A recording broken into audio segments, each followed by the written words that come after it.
Welcome back to Spinning Yarn. I'm Dolapo Jai, author of Children Thread. Last time we talked about finding that original spark and developing your core concept. Today we're going to get into the nitty-gritty of creating a world that serves your story. Let me repeat that. Serves your story. If you missed episode 1, go watch it. We established the foundation that everything we're building sits on today. We also covered the fact that I'm creating a new manga to show you exactly how I'm implementing this instruction. Today, I'm going to be showing you exactly how I built Tapesia, developed the 10 weaving types, and created a magic system that actually, matters to the plot. Plus, we'll be continuing developing our new project, the Book of Charlotte, by expanding the world we've already established. I'm also going to put you onto some resources that I've found useful in my journey, so let's get started. Here's the thing about world building that I see a lot of creators get wrong. Your world should create problems for your characters, not necessarily always solve them. World building isn't just about creating cool fantasy elements, which, it is pretty fun to do that. It's about creating specific conditions that force your characters to make difficult choices. If your world doesn't challenge your protagonist, then it's just set dressing. Also, remember that your readers don't need to know everything about your world. I've developed way more of Tapesia than appears in COT because I needed to understand how everything connects.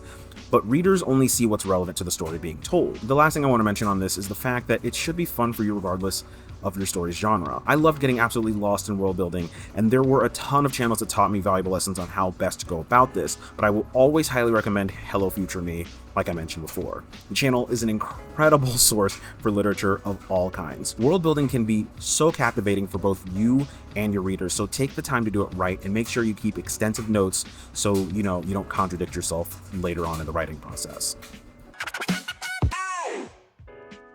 Let's start with the magic system because everything else in COT's world builds from there. If your story doesn't contain a magic or combat system, feel free to skip ahead. After I decided that I wanted my story to be an urban fantasy, which for our purposes means wizards with cell phones, I had to pick what kind of magic system I wanted. If you haven't heard of hard or soft magic systems, I highly suggest you watch Hello Future Me's video on it. He gives a ton of examples and I know you'll gain a lot of value from it. To put it very simply, a hard magic system has very strict rules as to how the magic works. There's often things like requirements or consequences attached to those systems. Soft magic systems are usually the opposite. They are very loose with the rules attached to magic and is often, kind of Deus Ex Machina-ish, Very few stories are solely one of them. They oftentimes lie in between. Soft magic systems just tend to be a bit more fun, but I totally get why some readers find them annoying. COT, in my opinion, is somewhere in the middle, closer to soft. So what does a mixed magic system look like? Well, in COT, as long as you're a weaver, you can weave magic. As long as you have a needle, there's literally nothing stopping you. The harder part of my system comes from the fact that you have to physically draw your pattern, sure, but you also have limited resources, and that's the easiest way to add a bit of hard magic to your system.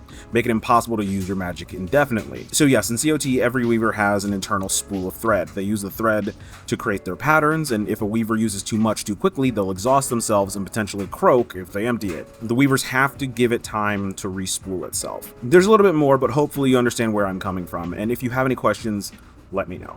Next, I decided there would be types. When I was vacationing in Europe, I spent a good amount of time on trains just drawing different spell patterns and seeing which types of magic would be cool for narrative purposes, so I landed on the original 10. Gem, Flame, Astro, Bloom, Aqua, Sand, Swarm, Plasma, Metal, and Toxin. Originally, I wanted to go strictly traditional elements, but it felt kind of limiting, so I went, the other way with it.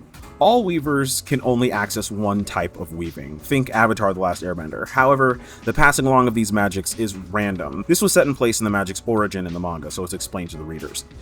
Each type had to feel distinct, but not overpowered. It was also very important for each type to have practical uses as well. I needed these people to be able to have jobs in this world that they could potentially use their weaving for. Things like that can really help elevate your world building. Things like aqua weaving, firefighters, plasma weaving, electricians are fun, but obvious. What about sand weaving glassblowers or toxin weaving anesthesiologists? Your magic system, can help your world feel really lived in. Lastly, the magic system also had to reflect the themes. Weaving requires skill, practice, and artistry. It's not just waving a needle around, you have to draw your spells with precision. One wrong line and your spell fails, or worse, backfires. This reinforces that power requires responsibility and knowledge. When you're creating your own systems, really think not only about how cool and unique it has to be, but also how it will impact your world and characters. Remember, everything you do outside of the narrative should still serve it in some way. With the magic system established, I needed a city that would showcase the social dynamics I wanted to explore. Tapesia isn't just a backdrop, it's almost a character itself. The city itself is structured like many large-scale metropolitan areas, but of course, being that there are wizards living in it, and bigoted ones at that, you can imagine what you might see. You might see grand feats of magical engineering, but you might also see magicless people occupying menial jobs, or worse yet, begging. They might even have a harder time getting around due to their needs not being considered. But here's what I think makes Tapesia work. It's not cartoonishly evil.